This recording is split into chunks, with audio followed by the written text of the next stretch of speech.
Shalom, peuple de Dieu, que la paix du Seigneur Jésus-Christ soit avec vous. Et nous sommes dans la joie de nous présenter devant tous ceux-là qui suivront cette vidéo pour partager autour d'un thème. Nous avons aujourd'hui, nous allons parler plutôt de la prière et du jeûne. Directement, nous sommes dans le livre de Matthieu, chapitre 17, le verset 21. Il est écrit: « Mais cette sorte de démon ne sort que par la prière et par le jeûne. » Nous allons parler un peu de la prière et du jeûne par rapport à la direction du Saint-Esprit. On a été convaincus de partager avec vous ce thème. Bien-aimés dans le Seigneur, le jeûne, c'est quoi par définition? C'est l'action de renoncer à manger dans le but de se concentrer sur la prière et avoir un temps de communion avec Dieu. Vous allez comprendre que the purpose, or le but du jeûne, c'est d'abord, on doit prendre le temps de se concentrer pour avoir l'intimité avec Dieu. Nous voulons nous approcher davantage avec Dieu, raison pour laquelle nous allons procéder au jeûne. Eh bien, mais quand le jeûne et la prière vont de pair, c'est-à-dire si on les combine ensemble, vous allez voir que ce serait dédié totalement à Dieu et ça va aussi atteindre son objectif. C'est-à-dire la prière et les jeûnes combinés ensemble, c'est pour la gloire de Dieu. Ça nous aide à créer une intimité, d'avancer en profondeur avec Dieu. Et puis, ça atteint son potentiel, son objectif quand c'est combiné ensemble. C'est-à-dire la prière et puis la jeûne, et le jeûne plutôt. Vous allez nous permettre de parler aussi. Donc, il y a un temps de jeûne et prière. Donc, ce temps nous permet de se concentrer attentivement sur Dieu et de compter sur lui. Donc, pour obtenir la force et la sagesse dont on a besoin. C'est-à-dire que quand on prend la prière et le jeûne, combinés ensemble, ça crée une attention, une particulière attention pour que nous puissions avancer vers Dieu afin d'obtenir la force et puis la sagesse dont on a besoin. Vous allez voir bien le Seigneur, le jeûne nous donne l'endurance. L'endurance. Ça dit que le jeûne nous permet de vaincre nos faiblesses. Nous avons des faiblesses, nous avons les défauts. Quand nous entrons dans la prière et dans le jeûne, ça nous rend forts. Ça dit, ça fait tomber certaines faiblesses en nous, certains défauts, pour que nous puissions être forts. Et le jeûne nous rend humbles. Bien aimé, c'est un sacrifice. Quand vous vous sacrifiez pour jeûner, ça te rend humble. Ça crée l'humilité en toi. C'est-à-dire, dans la prière et dans le jeûne, on s'efface. On sacrifie son corps. On se prive. C'est une sorte de privation pour que nous puissions avoir l'humilité. Bien aimé, quand on se sacrifie pour avoir l'intimité avec Dieu, rappelez-vous que notre Jésus, il est doux et humble de cœur. Raison pour laquelle, quand on cherche sa face dans la prière, dans le jeûne, on s'efface. Et ça nous rend humbles. Bien aimé, le jeûne associé avec la prière, ça aiguise notre foi. C'est-à-dire, ça nous donne la capacité de transformer notre foi, d'élever notre foi en une certaine hauteur. Ça nous permet aussi d'atteindre une certaine dimension spirituelle, bien dans le Seigneur. Quand on passe par la prière et le jeûne, ça nous permet aussi d'atteindre une certaine dimension. Quand on veut faire quelque chose de grandiose, le jeûne nous permet de l'atteindre. Le jeûne associé avec la prière, dans la voie, ça nous prépare et nous préserve des tentations du diable. J'allais dire, le jeûne nous permet à vaincre certaines tentations. C'est-à-dire, pour le rendre simple, Et le jeûne peut nous donner la victoire sur les tentations à venir. Nous allons prendre l'exemple de notre Seigneur Jésus-Christ. Nous sommes dans le livre de Matthieu chapitre 4, les versets 1 à 11. La Bible déclare que c'est le Saint-Esprit qui a émené Jésus dans le désert pour qu'il fût tenté par les diables. Souvenez-vous, Jésus avait passé 40 jours et 40 nuits de jeûne et prière dans la présence de Dieu. Et quand tu as rencontré le diable, qui a essayé un peu de lui tenter pour qu'il puisse faillir, mais parce qu'il avait la force, je vais prendre seulement un verset. Nous sommes dans le verset 10, Matthieu chapitre 4, verset 10. Il a dit, Jésus lui dit, retire-toi Satan, car il est écrit, tu adoreras le Seigneur, ton Dieu, et tu le serviras lui seul. Vous comprenez un peu? C'est-à-dire qu'il avait l'autorité. Les jeunes ont l'autorité de vaincre certaines tentations, de vaincre certaines ruses du diable. La raison pour laquelle Jésus-Christ, il était devenu fort puissant devant le diable. Il a l'autorité de lui chasser. Et le verset 11, alors le diable le laissa. De la même manière, nous avions dit, par rapport au verset 17, chapitre 17, verset 21, Jésus a dit que cette sorte de démon ne sort que par la prière et par les jeûnes. C'est-à-dire Jésus était dans la prière et était dans le jeûne. C'est pour cela, ça lui a donné la force de chasser le diable, de chasser cette tentation, de vaincre cette tentation. J'allais dire, comprenez bien, mais allez-y comprendre une chose, que si nous associons le jeûne par rapport à nos prières, ça nous donnera l'autorité sur les tentations, ça va nous préserver, ça va nous donner la victoire sur certaines tentations à venir. Bien, mais le jeûne et la prière brisent les lois établies. Nous sommes, je vais lire un verset dans la grâce de Dieu. Je prends Esther chapitre 4, je prends le verset 11. Comprenez, à cette époque-là, il y avait Mardochée, l'oncle d'Esther. Esther était devenue reine. Et pendant que le roi Assuris avait élevé Aman comme parmi les chefs, il était élevé en dignité. Et la Bible est quand, et pendant qu'Aman se promenait, il y a des gens qui s'inclinaient devant lui. Mais il y a quelqu'un qui s'appelait Mardochée, il était juif. Il ne voulait pas parce qu'il avait dit non, je ne peux pas faire ça. Je dois m'incliner que je dois me mettre à genoux juste devant mon Dieu, pas devant un homme. Et la Bible déclare que ça a déplu à Aman. Il a voulu exterminer toute la race juive à cause de l'acte que Mardochée avait posé.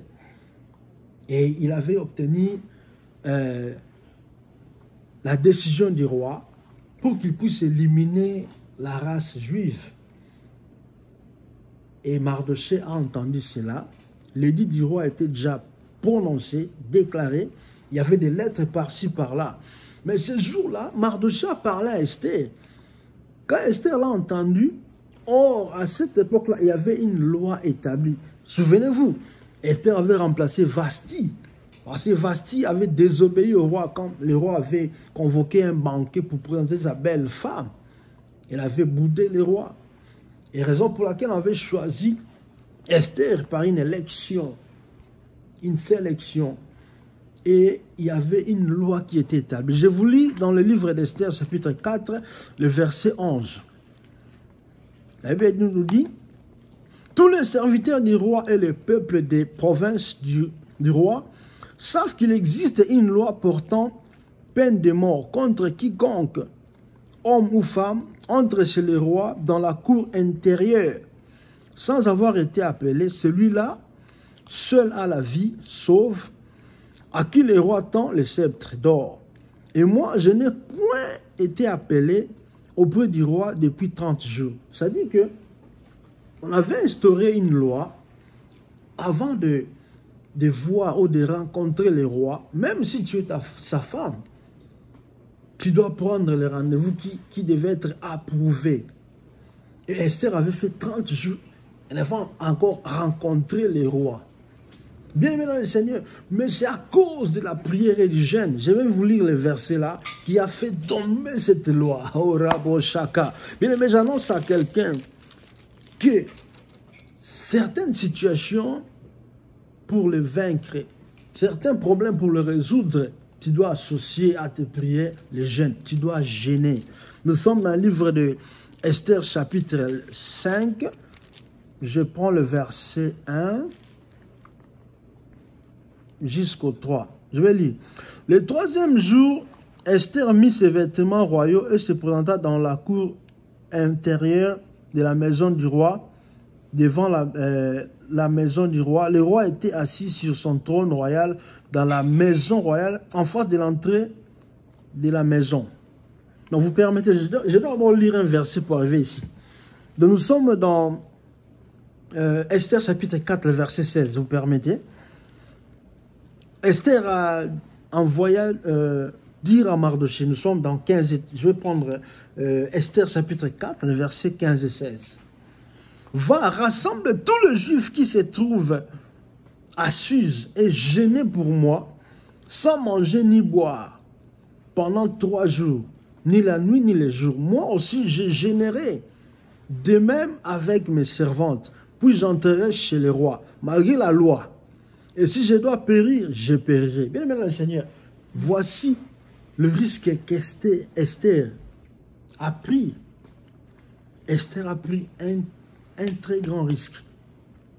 Souvenez-vous, je vous ai dit qu'il y avait une loi qui était établie, que personne ne pouvait voir le roi, même quiconque, c'est-à-dire même si tu étais sa femme. Et ça faisait 30 jours. Mais Esther a dit quoi? Il a parlé à son oncle Mardochée, s'il vous plaît, rassemblez tous les Juifs, qu'ils puissent prier pour moi. Moi aussi, je vais jeûner. Qu'ils puissent jeûner pendant 3 jours. Je vous ai expliqué la définition. C'est le fait de se priver. Ça dit de quoi à manger, à boire, pour se concentrer, chercher la face de Dieu. C'est ce qu'Esther avait fait avec tous les Juifs qui habitaient qui étaient sous l'emprise. C'est-à-dire, ils étaient sous cette loi-là. Ils étaient sous le décret d'extermination. Donc on a voulu exterminer la race juive. Bien aimé, c'est à cause du jeûne que cette loi a été tombée. Bien aimé le Seigneur, je déclare à quelqu'un ce soir, et ça dépendra à l'heure où tu suivras cette vidéo, que mon Dieu, Jésus-Christ de Nazareth, que nous prions, que nous servons, à cause de la prière, à cause du jeûne que tu es en train de passer, bien aimé, ça va faire tomber les lois établies dans les noms puissants de Jésus. Quelle que soit la force de ces lois, quelle que soit la force et la grandeur, quel que soit le temps que cette loi avait pris, bien aimé dans le Seigneur, et dans le nom de Jésus, cette loi tombe maintenant. Cette loi tombe maintenant. La loi qui te condamnait tombe à cause de la prière, à cause du jeûne que tu es en train de faire. Cette loi tombe. Si cette loi a condamné ta famille pour que chaque année que vous puissiez mourir, cette loi avait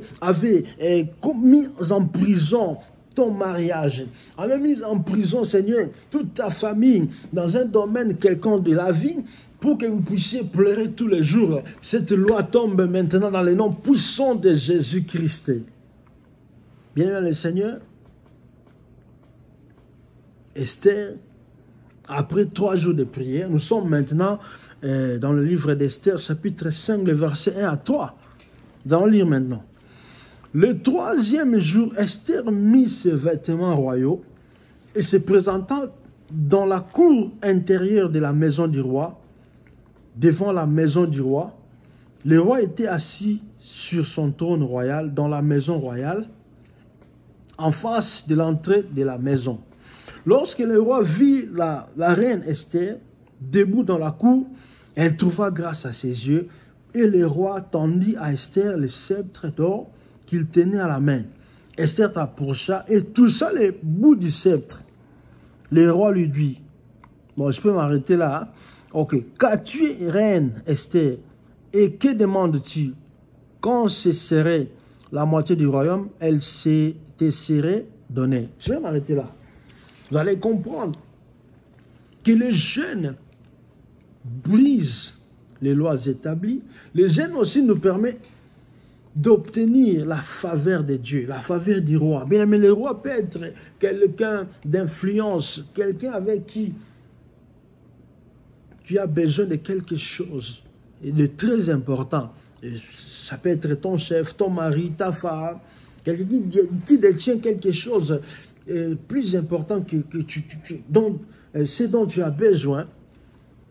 Avec les jeunes, ça peut faire tomber la loi. Avec les jeunes, ça peut lui permettre, ça peut te permettre d'obtenir la faveur auprès de cet homme-là.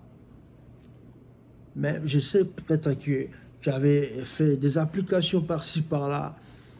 Tu cherches à t'engager dans une relation, dans une affaire, et tu n'avais pas d'accès dans certains coins pour que tu puisses avancer, évoluer. Mais bien aimé, essaie un peu d'entrer dans la profondeur de la prière en associant le jeûne.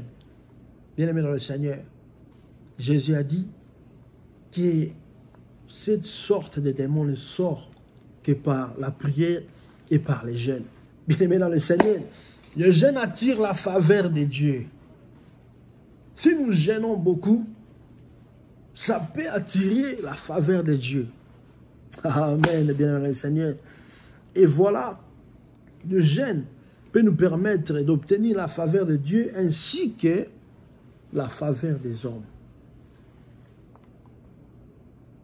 Vous savez, Esther avait parlé à Mardochée qu'elle devait périr par rapport à la loi. Elle a accepté cela. Mais quand ils se sont concentrés ensemble, Mardochée et tous les Juifs, ainsi qu'Esther et ses servantes, voilà, quand elle est entrée dans la cour intérieure, dans la cour royale, et ce jour-là, le roi a attendu le sceptre royal. Et Esther a touché ce sceptre. Elle a obtenu la faveur auprès du roi. Bien aimé dans le Seigneur, le jeûne nous permet d'avoir les directives ou la direction du Saint-Esprit.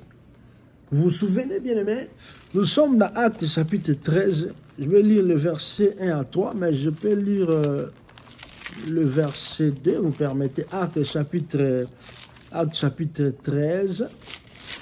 Je vais lire rapidement le verset 2. Nous sommes à chapitre 13, verset 2. Je lis rapidement. Pendant qu'ils servaient le Seigneur dans leur ministère et qu'ils gênaient, le Saint-Esprit dit, mettez-moi à part Barnabas et Saül pour l'œuvre à laquelle, et Saul plutôt, pour l'œuvre à laquelle je les ai appelés. Donc là, c'était Paul.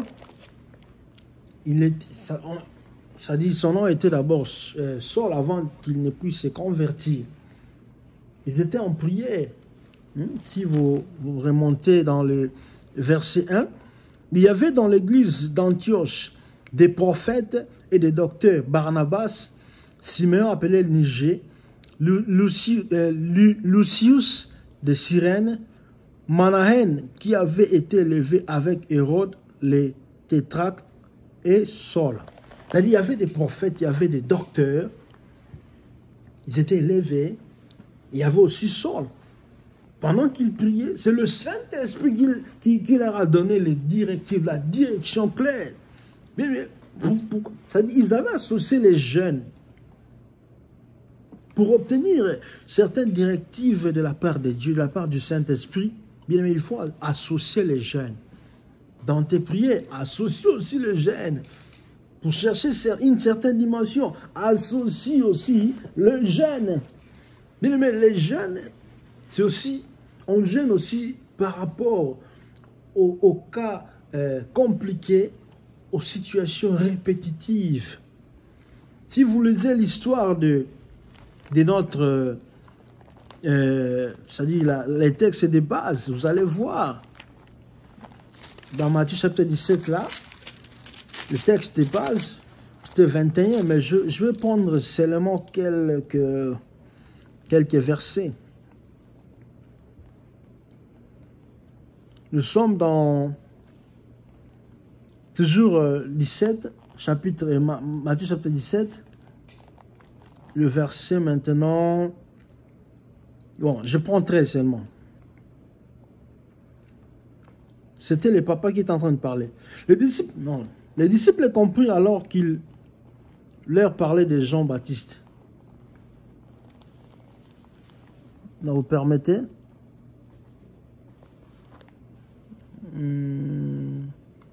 Ouais, je vais lire ici.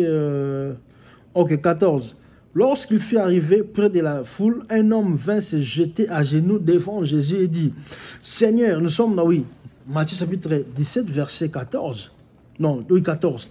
Lorsqu'ils furent arrivés près de la foule, un homme vint se jeter à genoux devant Jésus et dit, « Seigneur, aie pitié de mon fils qui est lunatique et qui souffre cruellement. Il tombe souvent dans le feu et souvent dans l'eau. » Vous comprenez un peu? Je l'ai amené à tes disciples et ils n'ont pas pu le guérir.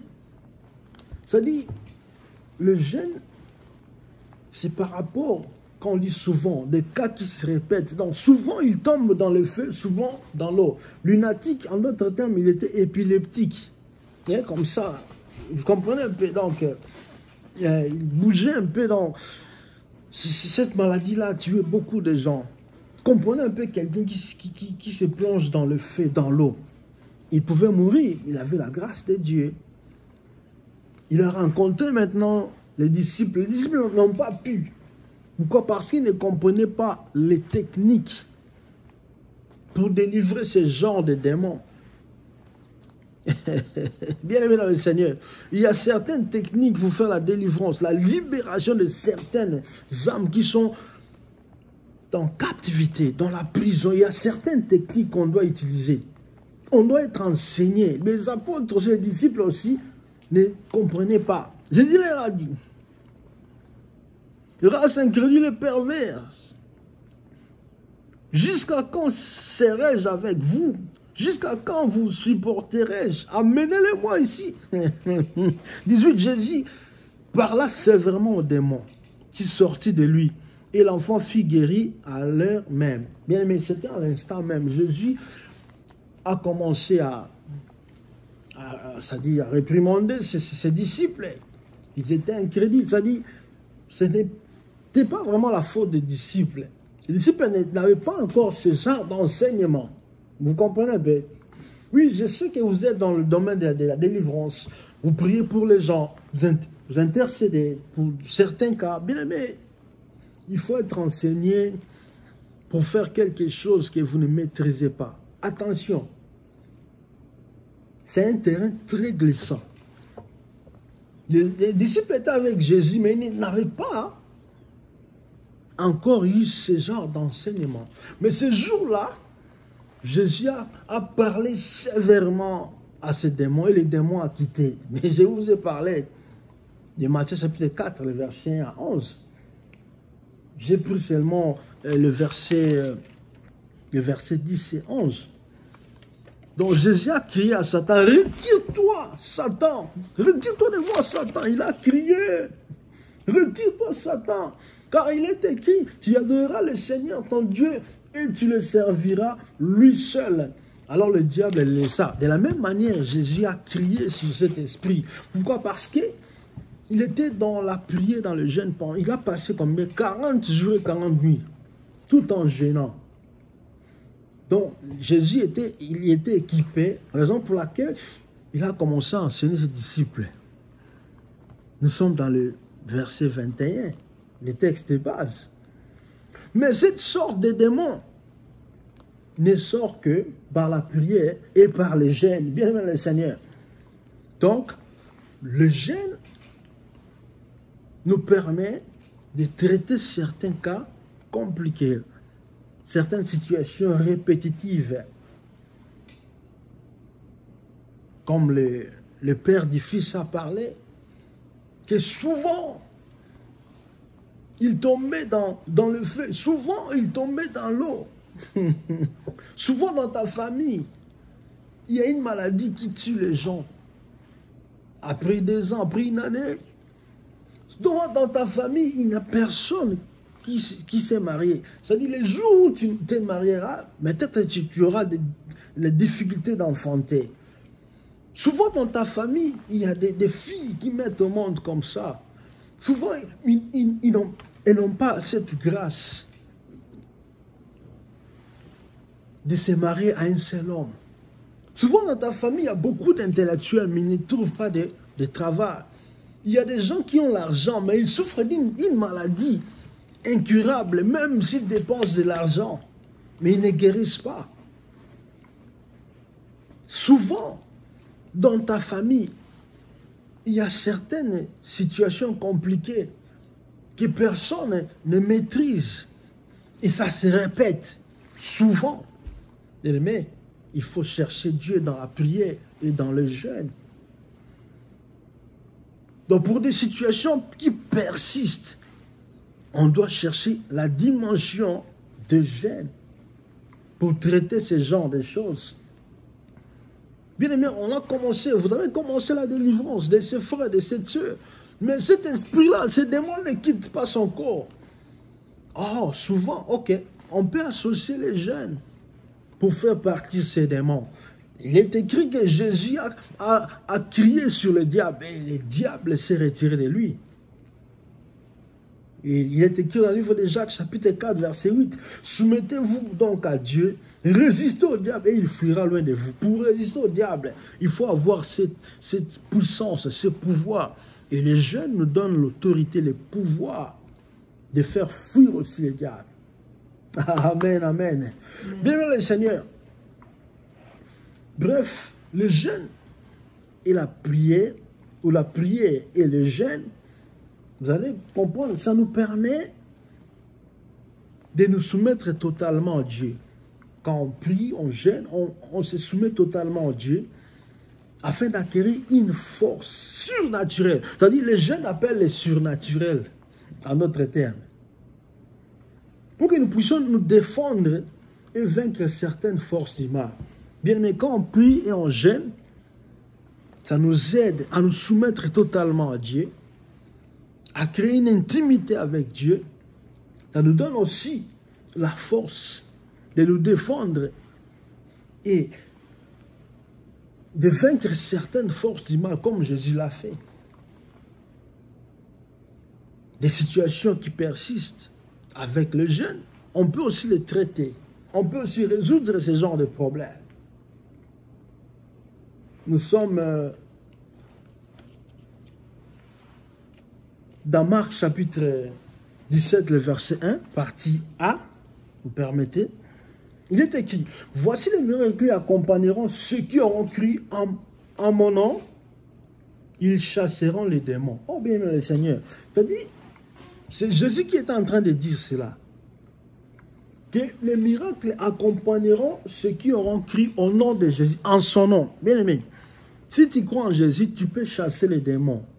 Oui, cru, croire, on parle de la foi. Bien aimé, la foi, nous avons la foi. Donc, tout se passe par la foi. Laissez-moi vous dire une chose est vraie. On a la foi, oui, par rapport au contexte, par rapport à notre contexte, nous allons comprendre qu'on devait associer à la foi un enseignement, c'est-à-dire la prière et les jeûnes. Raison pour laquelle les apôtres, les disciples avaient aussi la foi, mais ils n'avaient pas cet enseignement-là. Oui, ils ont essayé de délivrer cet enfant. Ils ont essayé de faire partir ces démons. Ils n'ont pas pu. Pourquoi? Parce que malgré leur foi, mais il leur manquait un enseignement du jeûne. Raison pour laquelle Jésus leur a réprimandé, homme peu de foi. Donc si vous avez la foi comme un grain de moutarde, vous pouvez dire à ces montagnes, déplace-toi d'ici, et la montagne va se déplacer. C'est Jésus-là, bien qu'il a dit ça par rapport à la foi, mais il a ajouté un enseignement. Raison pour laquelle on dit à la foi, il faut ajouter quoi? La connaissance. On peut préparer faute de connaissances. Marie, qu'ils avaient la foi, mais ça dit, ils avaient aussi besoin d'une connaissance, d'un enseignement.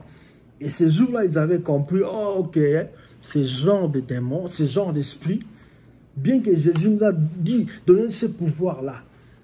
Donc, nous avons le surnaturel.